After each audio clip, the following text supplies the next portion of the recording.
Fala, meu querido, minha querida, seja muito bem-vindo ao BN Upcast, o podcast do BN Up aqui de Jundiaí. No nosso podcast você vai ter a oportunidade de conhecer empresários e empresárias que com certeza vão ser capazes de ajudar você ou a sua empresa a alcançar os seus objetivos. Seja o que for que você ou sua empresa precisa, eu tenho certeza que tem um empresário aqui no nosso grupo que vai poder ajudar você a alcançar esse objetivo.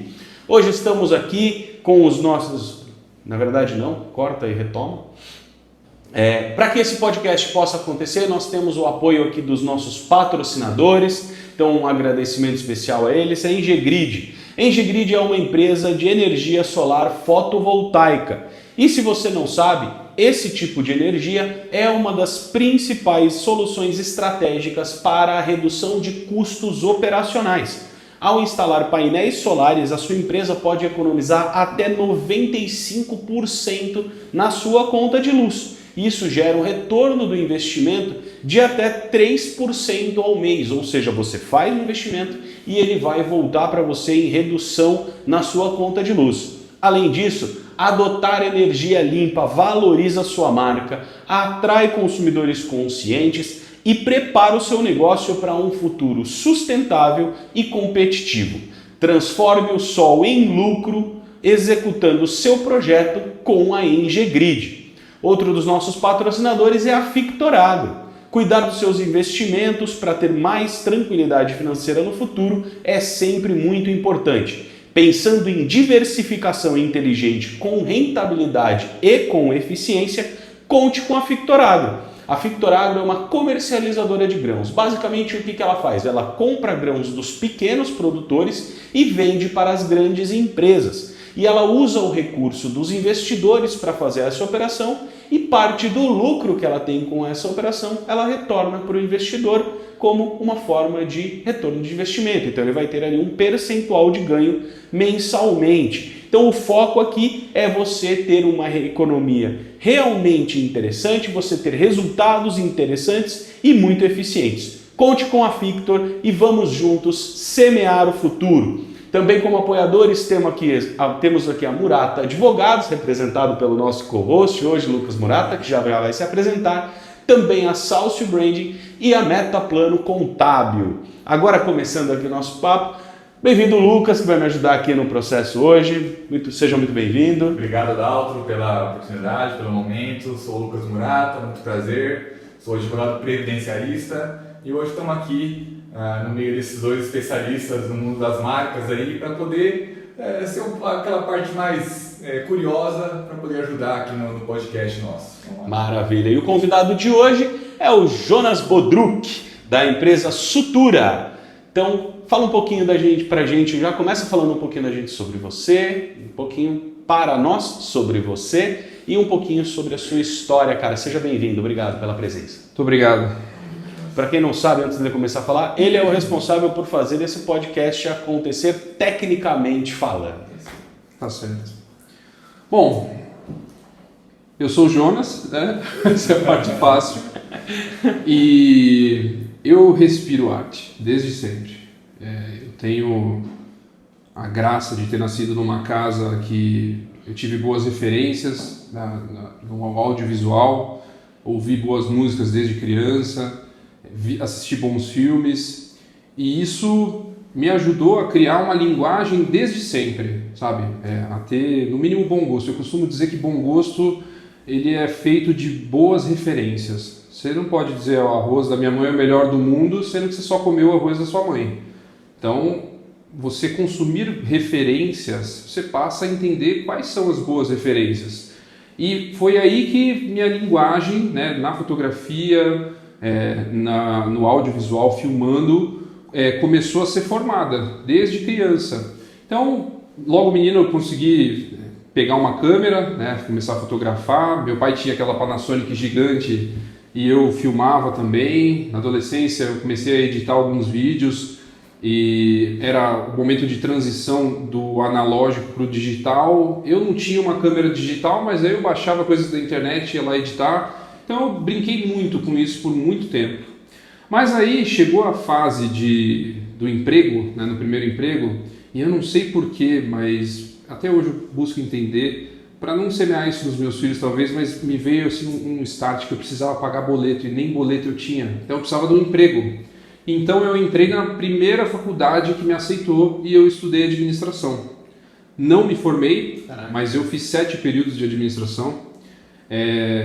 E a administração abriu muitas portas para mim. Eu conheci o mundo corporativo, assim, muitas facetas dele. Então, no mundo corporativo eu comprei, vendi, faturei, já fui vendedor de lojas de departamento, já fui operador da Bolsa de Valores, já vendi seguros, enfim. Mas aí, essas coisas parece que não me completavam, sabe? Eu tenho uma facilidade de aprendizado muito grande, de autoaprendizado, né? Como que fala? A pessoa é autodidata, né? Para mim é muito difícil sentar numa sala de aula e conseguir absorver. Eu preciso assistir, fazer, eu aprendo fazendo. E aí, faltava, sabe, um pouquinho de realização, vamos dizer assim, pertencimento às coisas que eu fazia. E quando os meus filhos nasceram, uma luz se acendeu. Eu pensei assim, eu preciso ter boas imagens dessas crianças e do desenvolvimento deles. E por que isso era um valor? Porque, de novo, na minha casa, se um dia vocês forem lá, eu abro a caixa de fotografia, tem muita foto nossa, tem caixa de fita. Então isso foi, assim, me marcou positivamente. Eu vi que existia um valor ali em ter bons registros, né, da infância. E, para minha sorte, na época, os celulares não são o que são hoje. Eles, em matéria de qualidade, de entrega. Então, para ter boas fotos, eu tinha que ter uma câmera. E eu optei por comprar uma câmera profissional. Na época, eu era gerente de food truck. Inclusive, é interessante essa parte. Quando meus filhos nasceram, eu saí completamente da parte mercadológica de empresa, né? Trabalhar em empresa grande. Quis fazer algo diferente. E fui trabalhar com food truck, fui trabalhar com comida. E ali eu comecei a fotografar meus filhos, logo o pessoal em volta começou a ver, fotografa minha família também, aniversário e tudo. Só que eu já senti a primeira dor do mercado, que é as pessoas querem preço antes de medir qualidade. Então, desde criança, né, eu investindo ali, mesmo sem saber, numa linguagem, tem uma linguagem, algo que eu estou criando para ser diferente, para ser meu, para entregar para as pessoas qualidade, e as pessoas nem pediam para ver meu portfólio para poder comprar minha fotografia. Isso começou a me incomodar. E eu falei, chega, eu preciso estar num lugar onde a pessoa me escolha se eu sou bom e não me escolha se eu for ruim. E aí, estando no ramo de gastronomia, eu passei a visitar alguns amigos meus e falar, deixa eu fotografar o teu prato, deixa eu fotografar o teu restaurante. E na época eu nem imaginava que fotografia de gastronomia era um nicho.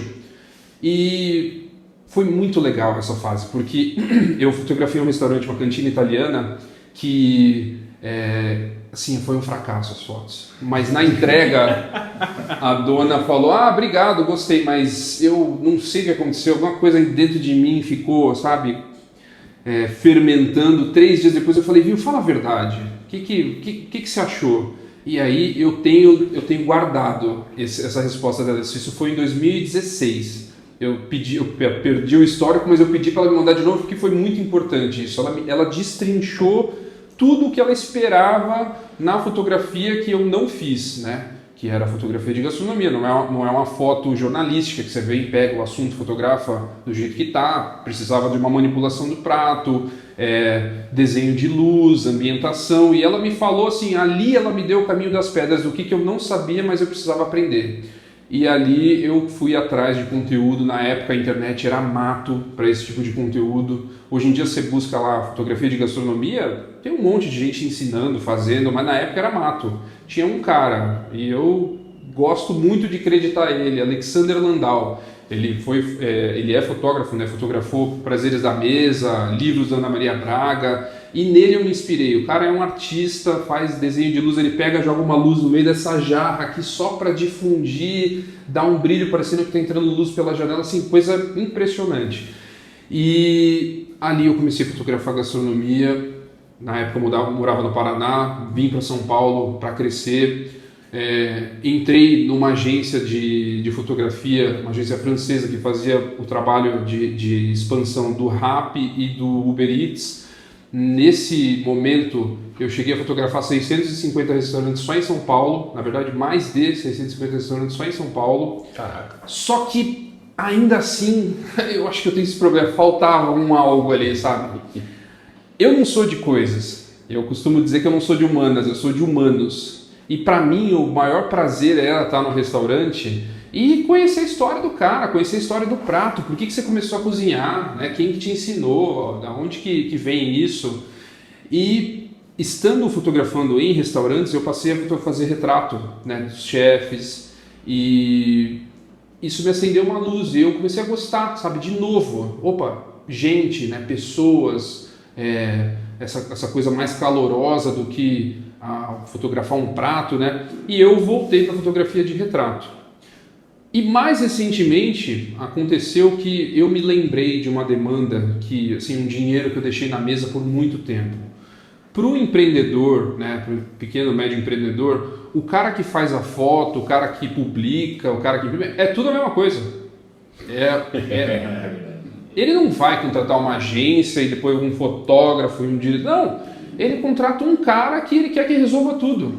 E aí entrou a minha atuação, né? Comecei a atuar como social media porque eu entendi que eu estava só na ponta do processo. E nesse histórico, né? Nessa vivência com gente, com um estabelecimento pequeno, médio, grande, eu vi que eu acumulei algum portfólio que me deu assim, a possibilidade de trazer alguma relevância, sabe? Jogar luz para as verdades que existem dentro do restaurante. Cara, então, abrir um arco gigantesco, mas é que tudo, né? Uma coisa está ligada à outra, uma coisa leva a outra. Muito bacana, muito bacana. É bem legal ouvir assim, a tua história, a tua trajetória de uma maneira linear. Eu já conhecia várias, a gente já se conhece há bastante tempo. Sim. Eu já conhecia boa parte desse histórico aí, acho que o Lucas tem bastante novidade. Muita novidade. Mas, puxando isso, né, e chegando no momento atual, né, cara, que a Sutura faz hoje? Quem é o cliente sonho, o cliente ideal da Sutura hoje? Inclusive, você pontua pra gente de onde nasceu a Sutura. E já fala pra gente o que você faz efetivamente e quais são os clientes que você busca hoje. Certo. O nome Sutura, ele parte de uma provocação, né? Não é uma brincadeira, mas é uma provocação de que o mundo tá muito preto no branco, sabe? Sem cor, sem contraste. Você vê aí o trabalho da maioria das agências, sem querer atacar, né, os meus parceiros de negócio, mas um Ctrl-C, Ctrl-V generalizado. As pessoas estão muito preocupadas em correr atrás de trend, fazer mais do mesmo para poder viralizar, e eles esqueceram do mais importante, que é a raridade. O valor está na raridade de cada um. Então, assim, eu trabalho com muitos empreendedores e médias empresas que já têm um perfil, né, uma imagem, e na rede social não tá visto. É como você passar na frente de uma loja, tem um monte de furadeira, você entra e tá vendendo roupa.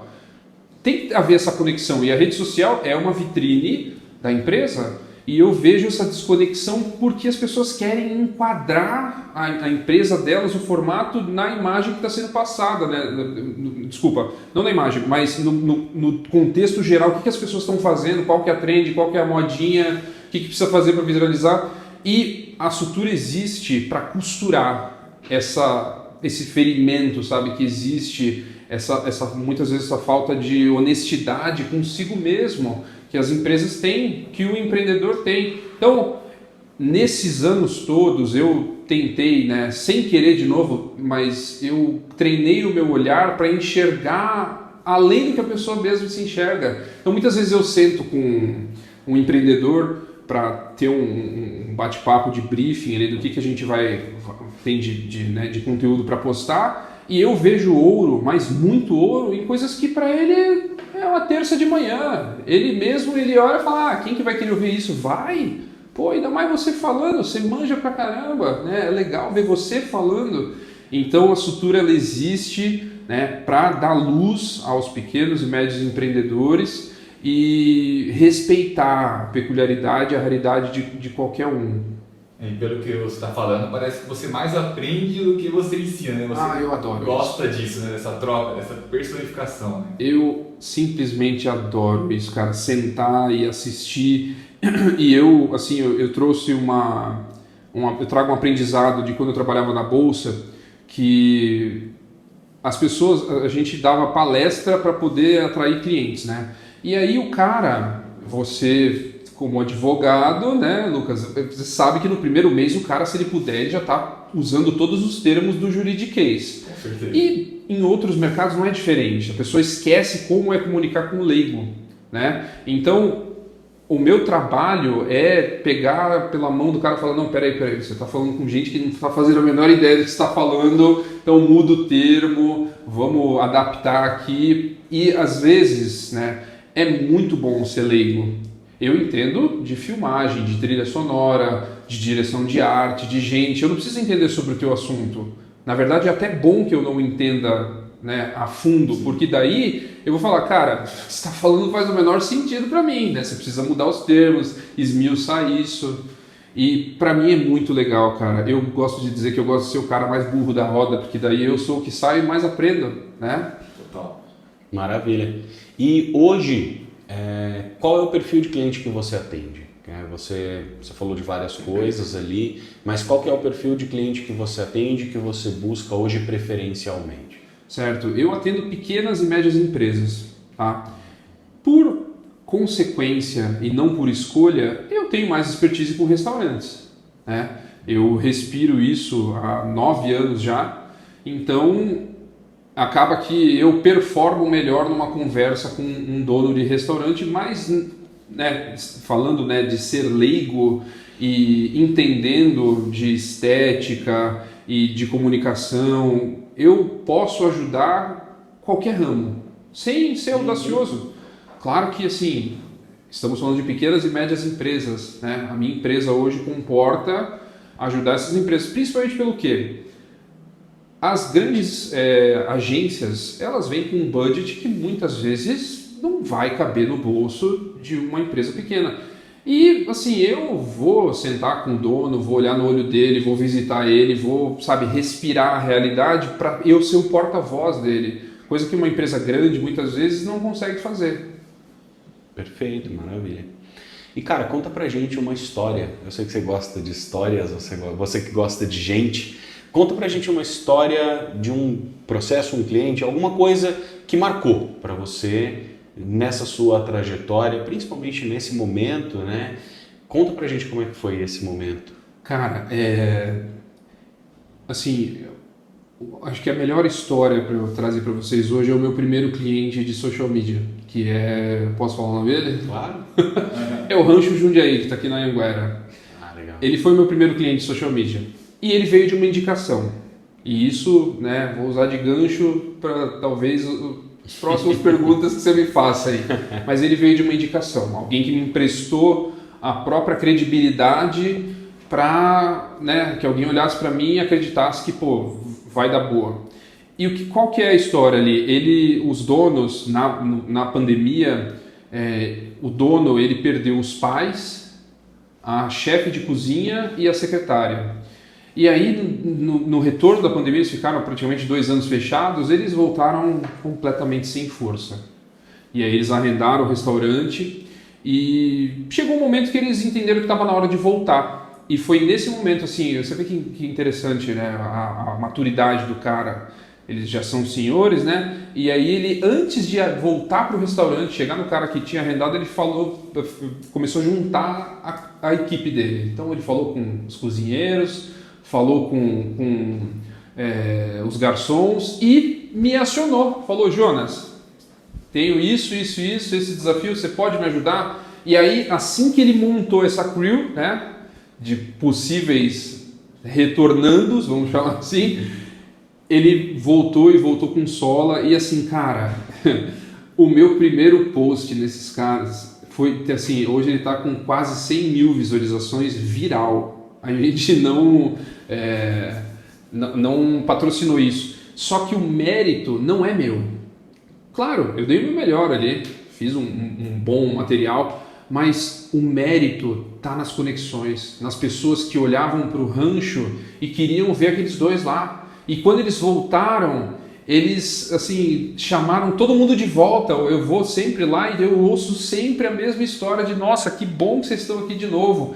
Então assim, cara, contar essa história, velho, eu tô me segurando aqui, porque é muito emocionante, cara. Fazer parte desse tipo de momento é muito legal, cara. É muito legal. E é muito legal porque a gente vê nos conteúdos da rede social, né? A gente vê coisa rasa, banal, conteúdo que só quer gerar engajamento.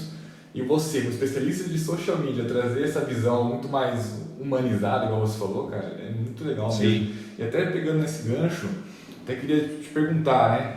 No mundo jurídico, a gente, talvez infelizmente, aquela primeira impressão, né? O advogado engomadinho é necessário, né? Para demonstrar aquela credibilidade.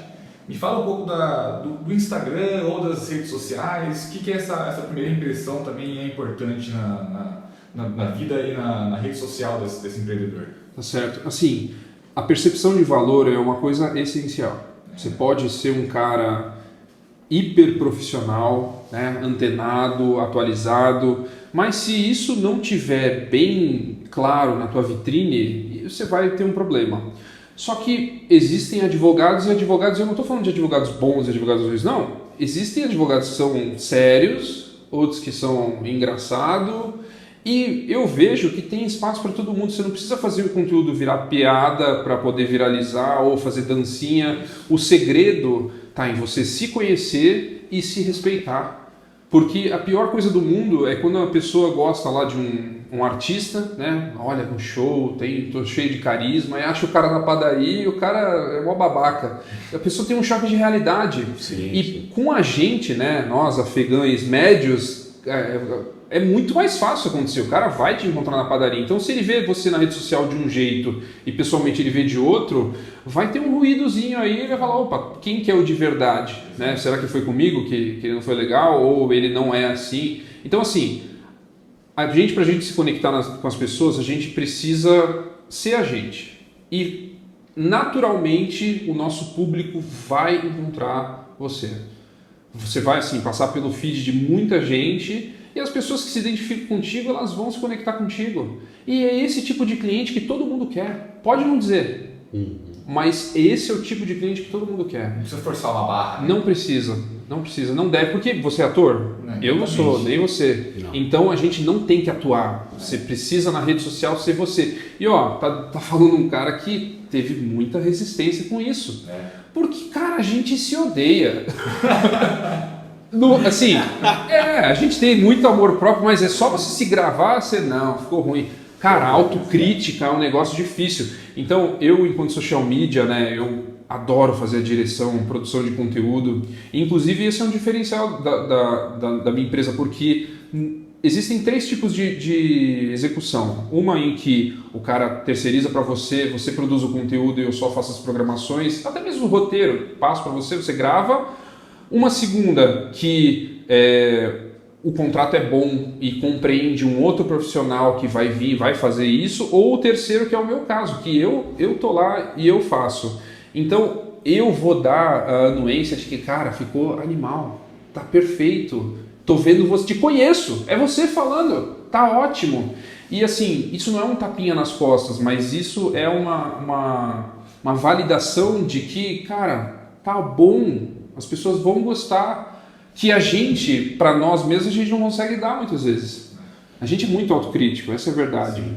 Cara, você falou de 2 coisas que me chamam muita atenção e que são alguns dos mantras que eu me repito muitas vezes, né?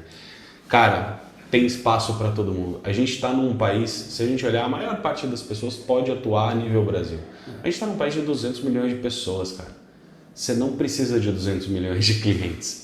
Se você tiver 200 clientes, é muito provável que você se enrole. Se você tiver 2.000 clientes ao longo da sua vida inteira, é muito provável que cada um de nós aqui não vai ter 2.000 clientes a vida toda, porque a gente vai se enrolar. E 2.000 clientes num universo de 200 milhões de pessoas é ninguém. É absolutamente ninguém. É uma parcela completamente irrelevante. Só que pra gente faz toda a diferença. E com certeza tem 2.000 pessoas que vão se interessar pelo seu jeito, que vão se interessar pela forma que você comunica, por aquilo que você está levando de valor. Eu acho isso muito legal. E um outro ponto que é sobre a tal, eu acho que virou muito febre isso, né, que é a questão de humanização de marca. Humanização. Você tem que humanizar o seu conteúdo, você tem que humanizar isso, humanizar aquilo, humanizar o seu perfil. E eu acho isso muito curioso porque, assim, são pessoas. Todos os conteúdos são feitos por pessoas, toda empresa é feita de pessoas, não existe humanizar. O que existe é você se permitir ser você. Eu acho isso muito legal da sua abordagem, né? Eu acho que isso é muito bacana, cara. Eu acho que isso tem muito valor. Pessoas se conectam com pessoas. Eu sou o tipo de gente que vou num lugar para comer e lá nem é o melhor, mas eu gosto do cara que me atende. Entende? Cara, isso é o comum, né? A gente vai nos lugares onde a gente se sente bem. E às vezes o se sentir bem não é pela comida. Sim. Às vezes o se sentir é uma comida nota 6, mas que o atendimento é nota 10 para você, para aquilo que você quer. Às vezes eu falo, pô, hoje eu quero ir num lugar que vai ser um bandejão e eu só quero comer e tá tudo bem. No outro dia eu quero ir lá e eu quero que o garçom me cumprimente, dê um sorriso, porque é aquele dia que eu tô precisando. Brinque com os meus filhos. Exatamente, às vezes é o dia que eu tô precisando de um sorriso, às vezes é o dia que eu tô precisando de uma piada. E isso faz muito sentido a gente pensar dessa forma, eu acho muito bacana, cara. E já falando um pouco de futuro, aproveitando o gancho, falando um pouco de futuro, cara, a Sutura efetivamente começou faz pouco tempo. Sim. Mas como é que você enxerga a Sutura daqui 5, daqui 10 anos? Cara, assim, inevitavelmente a gente vai crescer. Porque é crescer assim, em tamanho, né, em número de clientes, em número de gente na equipe. Porque eu acredito que a gente entrega um trabalho diferenciado e relevante. Sabe? A gente está indo na contramão e é mais difícil na contramão. Só que uma vez que eu crio conexão com as pessoas que me querem, né, que querem o meu trabalho do jeito que eu faço, elas só vão me trocar a partir do momento que elas acharem alguém, né, que faça o que elas queiram, que seja melhor do que eu. Mas no relacionamento eu gosto de investir em relacionamentos a longo prazo. Então daqui para frente eu quero estar mais com os clientes que eu já tenho, quero estreitar ainda mais esse relacionamento e eu quero encontrar profissionais que professem a mesma fé. Porque, cara, é tão difícil ser eu empresário. É muito difícil, cara. A gente não é limitado, mas a gente tem limitações, né? Hoje em dia fala-se muito do ócio criativo, né? Cara, tu precisa ter tempo para parar e olhar a árvore balançando e comer no X lá, né? E ver um filme no cinema, e aí você enche tua agenda de trabalho e produção e edição e reunião e tua cabeça, né, a fonte de criatividade, de sentimento, ela vai esgotando, né? Então eu acredito nessa força que existe em ter boas pessoas conectadas, sabe, trabalhando. Eu vou até, não sei, talvez colocar o carro na frente dos cavalos, mas dentro do BNI, cara, eu já consigo respirar mais tranquilo, porque eu tenho ali, nem falando do network ainda, mas no network de indicações, de referência, mas eu tenho ali soluções à minha volta que, cara, assim, me abrem o horizonte, me respondem perguntas que eu nem sabia que existiam, me dão tranquilidade para problemas que eu, assim, exponencialmente eu já vejo começarem a surgir, né, questões legais, fiscais, enfim. Então, tá cercado de gente competente e que tá olhando para o mesmo norte é o que me dá tranquilidade para crescer. Se eu tivesse sozinho, se eu não tivesse essa base, cara, eu ia ter medo de crescer.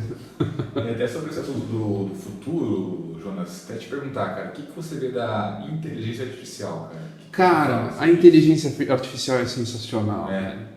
Assim, ela é uma ferramenta de uma facilitadora, tá? Tem muita gente que tem medo de tecnologia. Eu já ouvi de muito fotógrafo que tinha medo de celular, por exemplo. Vão abolir os fotógrafos. Cara, tem aqui um MacBook, né? E tem uma caneta em algum lugar aí. Com qual dos dois você escreve o melhor livro? Tanto faz. Entende? Então, assim, o equipamento, ele te leva mais longe, talvez mais rápido, mas quem comanda o prompt, né, quem dá o comando é você. Então a inteligência artificial, e eu uso muito, as pessoas me elogiam muito por causa de como eu escrevo, mas eu vou contar um segredo aqui, eu tenho um bom editor, chama ChatGPT. Eu não vou lá e falar, faça uma copy para o Dia das Mães, ponto, enter. Não, pô. Eu vou lá e falo a real. Hoje é Dia das Mães e a mãe é o nosso primeiro amor, né? Desde o cheiro, do leite, essa conexão que a gente cria, enfim. E aí o ChatGPT é o meu editor. Então, falando, né, de uma das inteligências artificiais aí que tem, se eu não me engano, na Sutura eu uso umas 10, tá? Tem inteligência artificial que ajuda a fazer... como é que fala quando pega transcrição? Eu vou pegar, por exemplo, esse podcast aqui, jogo o vídeo lá, ele fala para mim tudo que tem e faz os cortes já. Antigamente eu precisaria fazer na unha. Ah, mas você está transferindo o trabalho para a inteligência artificial. Não, eu vou assistir os cortes e eu vou eleger quais são os melhores. Entende? Pense que houve um tempo que o cara precisava cortar o filme à mão e colar. Hoje em dia ele faz isso no computador, não é o computador que faz. Então assim, a visão de mundo, né, ela faz toda a diferença, seja com um lápis ou com um MacBook Pro de 46 mil reais. E entra o que você falou, repertório criativo de Sim. quem está à frente da máquina. Aquele negócio, eu lembro tem um colega fotógrafo que ele fala, cara, se me der uma câmera de 1980 e uma de agora, eu tiro a mesma foto. Exatamente. O equipamento mudou? Mudou, mas a foto é a mesma, porque Sim. o equipamento é capaz de tirar uma boa foto se ele tiver um bom Você sabe operador. o que a fotografia substituiu? A pintura. A pintura, é verdade, era um A retrato fotografia pintado. substitui a pintura. E a pintura deixou de existir? Pelo contrário, ela Se é muito tornou mais rara. valorizada. Exatamente, ela tem muito mais valor, né? E é interessante, você falou disso, eu lembrei de um vídeo que eu vi recentemente, cara, falando sobre esse negócio do valor das pessoas, o valor do trabalho e tal. E esse vídeo ele fala que assim, cara, a gente não é pago, ele explica um pouquinho do que é o capitalismo, né? Eu achei esse vídeo muito interessante.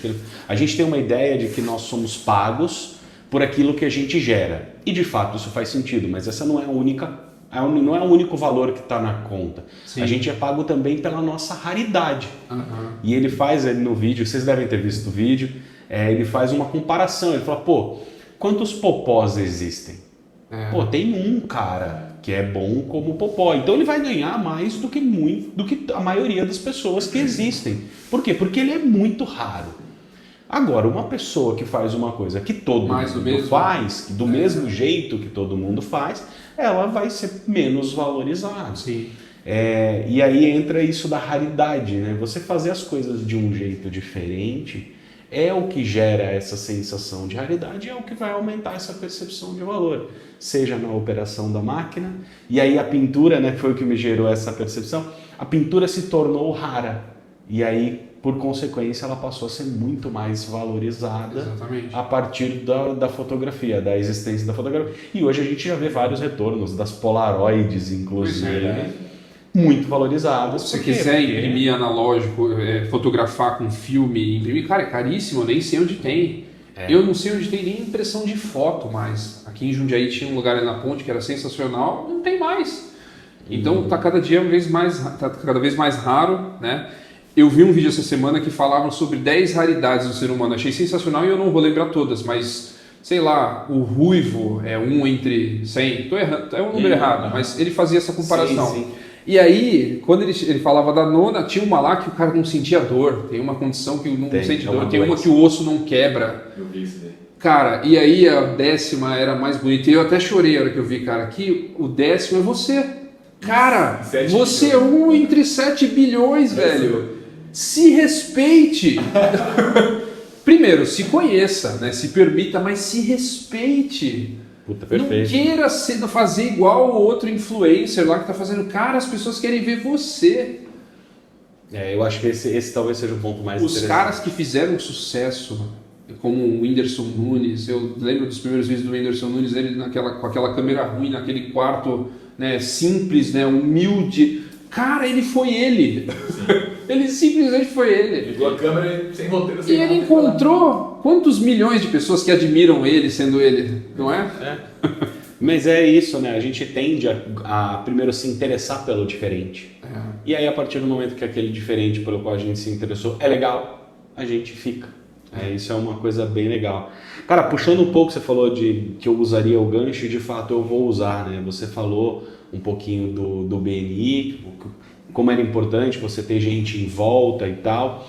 E aí eu já puxo para falar um pouco de BNI. Cara, como é que você conheceu o BNI? Como é que foi o seu primeiro contato com o BNI? Como é que aconteceu essa sua entrada? Cara, eu não me lembro exatamente. Sabe aquela pergunta de formulário? Ah, foi por e-mail, foi por... Eu não me lembro, mas eu me lembro que há 3 anos atrás eu conheci o BNI. Na época me ocorreu que eu precisava me estruturar, né, fazer minha rede em Jundiaí. Eu vim do Paraná para cá em 2017, né, no final de 2017, não conhecia ninguém. E eu vim de Curitiba, que é uma cidade provinciana, para Jundiaí, que é uma cidade muito provinciana também. Você vai para São Paulo, beleza, sou social media, olha aqui meu trabalho, legal, vamos fazer. Aqui não é assim. Aqui a banda toca de outro jeito. E eu entendi que eu precisava de network, precisava de gente que me conhecesse, que me indicasse. E, cara, a realidade é que quando você pede isso para os seus amigos, ninguém faz. Por N fatores, mas eu acho que o principal deles é que as pessoas não entendem o poder de uma referência, de uma indicação, sabe, bem feita. Elas não entendem. E elas não fazem. Muitas vezes elas poderiam fazer, mas elas, por não saber esse valor, não fazem. E aí eu conheci o BNI, não era momento ainda de eu entrar. Eu sou muito grato por eu não ter entrado nesse momento. Eu precisava me desenvolver pessoalmente, profissionalmente, e ali eu entendi que se eu quisesse crescer, né, profissionalmente, eu precisava estar com gente que conhecesse meu trabalho, me conhecesse e que visse valor em quem eu sou e naquilo que eu produzo. E foi assim que eu decidi entrar no BNI. E o Daltro me apadrinhou nessa minha entrada. É muito legal nessa história, porque a gente se conheceu num grupo de negócio, num outro. Sim, é verdade. Ele foi de convidado, eu chamei ele para ser convidado para assistir minha apresentação principal. Fiz todo mundo chorar, porque eu chorei, seria injusto eu chorar sozinho. Você chorou aquele dia, cara? Não, eu não consigo. Você é dura naquela, né? Tenho limitações emocionais. Mas foi muito legal, mas assim, estar hoje no BNI, né, nessa cadeira de social media, para mim faz toda a diferença, já está fazendo toda a diferença, faz 1 mês que eu estou no BNI e já está fazendo toda a diferença. Então eu entrei no BNI porque eu entendi que, cara, a gente precisa estar com gente que conheça o nosso trabalho e que faça esse marketing, né? E o BNI leva isso muito a sério. Eu não conheço outro círculo que leve isso tão a sério. Assim, tem, mas eu pessoalmente não conheço, né, algum lugar onde eu possa entrar que faça isso acontecer de verdade. E a gente não é bobo nem nada, já colocou o rapaz, já é um especialista na cadeira de mídia. Já né? virou coordenador de mídia, já está responsável pelo podcast aqui, gravação, edição, distribuição. Né, é uma responsa. E vem, justamente disso vem a minha pergunta seguinte, cara. Você está há 1 mês no grupo, você namorou o BNI por quase 3 anos, como é que está sendo a experiência? Eu tenho 1 ano de grupo, o Lucas tem um pouco mais, você tem 1 mês, como é que está sendo a experiência? É uma experiência muito mista, assim, toda vez que eu vou falar, e talvez eu contei isso pro Murata ali fora, e eu acho que ninguém sabe disso, eu tenho muito frio na barriga. O cara tá mais desenvolto que a gente. Não, é sério, eu tenho muito frio na barriga. Agora eu tô de boa, tô tranquilo. Quando eu tava ali fora, eu tava muito frio na barriga. Mas, assim, na reunião, vou fazer a minha apresentação, cara, eu tenho muito frio na barriga. Mas não é por uma insegurança em mim, por me sentir inferior, mas é que eu tô, assim, no meio de uma galera muito, tá ligado? Será? Não, eu tô, cara. Você vê assim a presença das pessoas, a experiência delas, a seriedade com que elas levam o negócio. Então, assim, eu não posso fazer menos do que os meus companheiros fazem ali. Não posso. Eu não posso levar, sabe, na brincadeira ou de qualquer jeito. Não, eu sinto que eu faço parte do time ali, sabe? Eu não sou um cara que tá ali pra aproveitar, faça eu, não faça, vai acontecer. Não. eu faço parte, eu sou uma das engrenagens, né, dessa máquina que é o BNI. Então eu senti, né, e sinto o peso da responsabilidade toda vez que eu vou abrir minha boca para falar alguma coisa. E olha que eu não tenho essa dificuldade, tá? Eu tenho mais, acreditem se quiser. Ninguém notou. Essa é uma, contar um segredo aqui. Eu tenho mais dificuldade com câmera do que com plateia, desde que eu era criança, cara. Me coloca com o violão na frente de 5 mil pessoas, eu vou lá e canto, cara. Agora, falar na frente da câmera é complicado. Então, assim, eu não tenho dificuldade com gente, mas eu levo muito a sério, cara. Tá ali, pra mim é um privilégio, esse namoro, né? Eu não caí de paraquedas lá, conheci ontem, entrei hoje. Não, eu quis muito entrar no BNI. E eu tinha convicção, mesmo sem conhecer na prática, que ele ia fazer diferença para mim. Pessoalmente, socialmente, profissionalmente. Então, cara, tá sendo muito legal, de verdade. Tenho aprendido, a cada reunião eu saio de lá maior, né, em conhecimento, em responsabilidade, isso é muito legal. Que bom, cara, que bacana, fico bem feliz. Bom, a gente já vai encaminhando para o fechamento, porque o Jonas ele tem uma característica maravilhosa. Eu tenho um roteiro com 7 perguntas sobre cada tema, eu faço uma pergunta, ele responde 7. Isso é ruim? Isso é de todo mundo? Não é ruim de maneira nenhuma, porque na verdade as perguntas elas são um guia. Para fomentar, Uma vez que você já traz isso naturalmente, facilita muito a minha vida. Eu estou muito menos cansado no final desse programa do que em qualquer outro. No momento fica a dica para os próximos participantes. Não tenham vergonha das suas verdades. Pode falar. Cara, solta. A gente está aqui para se conhecer. Exatamente. Até porque isso é uma das coisas que a gente fala muito dentro do próprio grupo. Somos empresas, nós representamos empresas, mas antes disso somos pessoas e nos conectamos com pessoas. Então é importante que nós possamos nos ver de uma maneira mais solta, de uma maneira mais livre, de uma maneira mais autêntica. Eu acho que isso é bem relevante. Posso falar uma coisa antes da sua pergunta? Claro. Tem gente que acha que o BNI é uma seita. Eu vou dizer para vocês o segredo do BNI. É esse. São as conexões. É se conectar de verdade, conhecer o cara, comer com ele, conhecer os filhos e pôr a mão no fogo. Falar, amigão, contrata ele. Você não vai se arrepender. É isso que faz diferença no BNI. Eu já ouvi, inclusive, também que eu acho que o BNI é frio, porque a gente leva a sério, né, as metas, né, a metodologia, mas, assim, é uma soma das duas coisas, o relacionamento, né, e levar a sério a métrica da coisa, fazer acontecer. É como a gente toca a nossa vida, né? Você tem que se divertir, mas você tem que levar a sério também as coisas. Não dá para fazer um paralelo diferente. É como a gente deve levar a vida aí, cara. A gente já está caminhando para o fechamento, né? Então, a última pergunta em termos de BNI, você meio que já falou isso, mas é importante que a gente passe, que é como é que você entende a importância do networking para a tua empresa? Não necessariamente agora falando de uma maneira mais ampla, mas para a Sutura. Como é que você enxerga a importância do networking? Certo. Eu vou fazer um paralelo. Para você comunicar algo, você tem veículos, né, de informação. Você tem TV, tem rádio, tem internet, tem filipeta para dar no farol, enfim. E a escolha de cada veículo é inerente àquilo que você está vendendo, certo? Eu nunca fechei uma sessão de fotografia fazendo porta a porta. Eu nunca fechei uma sessão de fotografia oferecendo o meu serviço. E, cara, isso é uma realidade muito dura de se enfrentar. Então, eu entendi, né, isso desde a época que eu comecei a namorar o BNI, que eu precisava estar cercado de gente que conhecesse meu trabalho, admirasse ele e me conhecesse a ponto de pôr a mão no fogo por mim e falar, contrate fulano vai te atender. Ele vai te entregar exatamente o que você precisa. Então, no BNI, eu encontro, sabe, é como uma luva para esse meu problema. O meu negócio, ele precisa ser vendido por outras pessoas que não seja eu. Outras pessoas precisam ter consumido ou visto, sabe? E só a indicação faz com que eu feche bons negócios. Eu trabalho com rede social. Eu não vendo por rede social. Por incrível que pareça. Porque o funil de venda de rede social, não vai me entregar os clientes que vão ter a percepção de valor que a minha empresa entrega. Não vai me trazer isso. O cara não vai sentir nem o gosto. Imagina assim, ó, você vê um prato de comida na internet, mas você não sente o gosto.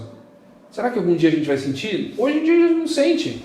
Então, é mais ou menos isso. Existe assim, um modal de propaganda para cada tipo de negócio que funciona. Para mim, é indicação.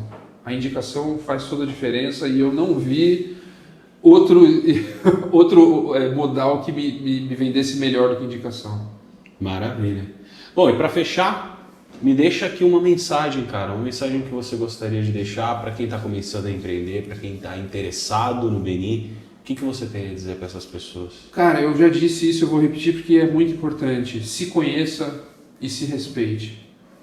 Sabe? Conheça as suas limitações, aquilo que você gosta, o que você não gosta, e se respeite. E se você quer clientes, né? Se você quer estar rodeado, ter bons clientes, você precisa estar num círculo que te entregue isso, né? Talvez no mercado eu chegasse, né, no ponto onde o Beni vai me levar um dia, mas quanto tempo ia levar, né, para eu chegar lá? Quanta pancada eu não ia ter que tomar, né, para chegar lá? Então, não vou dizer que o Beni é um atalho, mas é assim, o Beni tem 40 anos, né, que os caras estão fazendo negócio e está dando certo, né, só cresce. Então, a gente precisa confiar e acreditar no time que está vencendo, né? Não vou dizer que não se mexe, existem adaptações, tecnologia, coisas evoluem, mas essa metodologia de se conhecer e se relacionar, é isso que faz diferença. E eu super indico, se você está no mercado aí solto e sofrendo com a qualidade dos teus clientes, não com a quantidade, mas com a qualidade daquilo que chega para você atender, busque o Beni. Eu ia falar um grupo de negócio, mas não, existem grupos de negócios e grupos de negócios. O Beni é diferenciado. É tão bom. Maravilha. E cara, para quem está vendo aqui o podcast e se interessou pela estrutura, se interessou pelo Jonas, quer bater um papo com o Jonas, quer entender melhor, como é que essas pessoas podem te encontrar, cara? Onde que a gente te acha? Certo. Eu tenho o Instagram da Sutura, né, que é Sutura Produtora, @Sutura Produtora, mas, como bem disse o Daltro, é uma empresa relativamente nova, né? Essa composição ela é nova, né? Então a maior parte, não vou dizer do meu portfólio, mas da minha entrega, de como eu trabalho, está no meu Instagram, que é o Jonas Bodruk, Bodruk. Vai estar escrito em algum lugar. Tá aqui. Em algum lugar vai estar escrito. Aqui talvez. Então, Jonas Bodruk nas redes sociais vai achar você e Sutura Produtora, é isso? Sim. Maravilha. Bom, quero agradecer, obrigado pela presença. Eu que agradeço. Obrigado pela presença, Lucas, valeu pela ajuda. E eu quero também aproveitar o momento para fazer um agradecimento para os nossos patrocinadores e apoiadores que permitiram que esse projeto aqui acontecesse. Então, um novo agradecimento à Engegrid, à Fictor Agro, à Metaplano Contábil, à Salcio Branding e a Murata Advogados, que permitiram que esse projeto super bacana acontecesse e que a gente pudesse estar aqui. Espero que você tenha curtido o episódio, você que está assistindo, e a gente se vê nos próximos. Tchau, tchau.